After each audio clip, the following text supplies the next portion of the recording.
اور یہودی کہتے ہیں کہ عیسائی رستے پر نہیں، اور عیسائی کہتے ہیں کہ یہودی رستے پر نہیں، حالانکہ وہ کتاب الہی پڑھتے ہیں۔ اسی طرح بالکل انہی کسی بات وہ لوگ کہتے ہیں جو کچھ نہیں جانتے، یعنی مشرک۔ تو جس بات میں یہ لوگ اختلاف کر رہے ہیں، اللہ قیامت کے دن اس کا ان میں فیصلہ کر دے گا۔ اور اس سے بڑھ کر ظالم کون جو اللہ کی مسجدوں میں اللہ کے نام کا ذکر کیے جانے کو منع کرے اور ان کی ویرانی کے لیے کوشش کرے۔ ان لوگوں کو کچھ حق نہیں کہ ان مسجدوں میں داخل ہوں مگر ڈرتے ہوئے۔ ان کے لیے دنیا میں رسوائی ہے اور آخرت میں بڑا عذاب۔ اور مشرق اور مغرب سب اللہ ہی کا ہے، تو جدھر بھی تم رخ کرو ادھر ہی اللہ کی ذات ہے۔ بے شک اللہ صاحب وسعت ہے، باخبر ہے۔ اور یہ لوگ اس بات کے قائل ہیں کہ اللہ اولاد رکھتا ہے۔ نہیں، وہ پاک ہے، بلکہ جو کچھ آسمانوں اور زمین میں ہے سب اسی کا ہے اور سب اس کے فرما بردار ہیں۔ وہی آسمانوں اور زمین کا پیدا کرنے والا ہے، اور جب کوئی کام کرنا چاہتا ہے تو اس کو ارشاد فرما دیتا ہے کہ ہو جا، تو وہ ہو جاتا ہے۔ اور جو لوگ کچھ نہیں جانتے یعنی مشرک، وہ کہتے ہیں کہ اللہ ہم سے کلام کیوں نہیں کرتا، یا ہمارے پاس کوئی نشانی کیوں نہیں آتی۔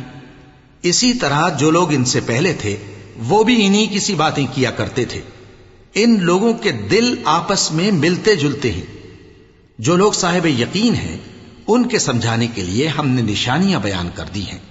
اے پیغمبر، ہم نے تم کو سچائی کے ساتھ خوشخبری سنانے والا اور ڈرانے والا بنا کر بھیجا ہے۔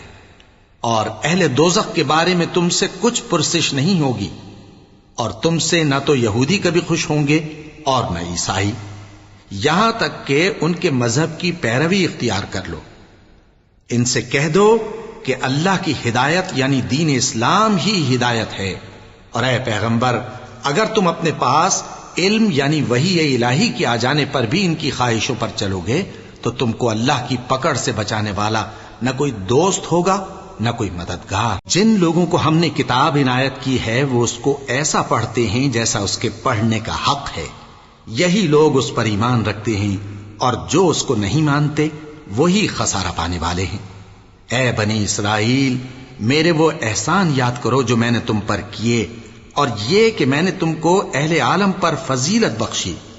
اور اس دن سے ڈرو جب کوئی شخص کسی شخص کے کچھ کام نہ آئے، اور نہ اس سے بدلہ قبول کیا جائے، اور نہ اس کو کسی کی سفارش کچھ فائدہ دے، اور نہ لوگوں کو کسی اور طرح کی مدد مل سکے۔ اور جب ابراہیم کی اس کے پروردگار نے چند باتوں میں آزمائش کی تو وہ ان میں پورے اترے۔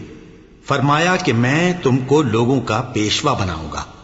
انہوں نے کہا کہ پروردگار، میری اولاد میں سے بھی پیشوا بنائیو۔ فرمایا کہ میرا قول و قرار ظالموں کے لیے نہیں ہوا کرتا۔ اور جب ہم نے خانہ کعبہ کو لوگوں کے لیے جمع ہونے اور امن پانے کی جگہ مقرر کیا اور حکم دیا کہ جس مقام پر ابراہیم کھڑے ہوتے تھے اس کو نماز کی جگہ بنا لو، اور ابراہیم اور اسماعیل کو حکم بھیجا کہ طواف کرنے والوں اور اعتکاف کرنے والوں اور رکوع کرنے والوں اور سجدہ کرنے والوں کے لیے میرے گھر کو پاک صاف رکھا کرو۔ اور جب ابراہیم نے دعا کی کہ اے پروردگار، اس جگہ کو امن کا شہر بنا، اور اس کے رہنے والوں میں سے جو اللہ پر اور روز آخر پر ایمان لائیں ان کے کھانے کو میوے عطا فرما، تو اللہ نے فرمایا کہ جو کافر ہوگا میں اس کو بھی کچھ مدت تک سامان زندگی دوں گا، مگر پھر اس کو عذاب دوزخ کے بھگتنے کے لیے مجبور کر دوں گا، اور وہ بری جگہ ہے۔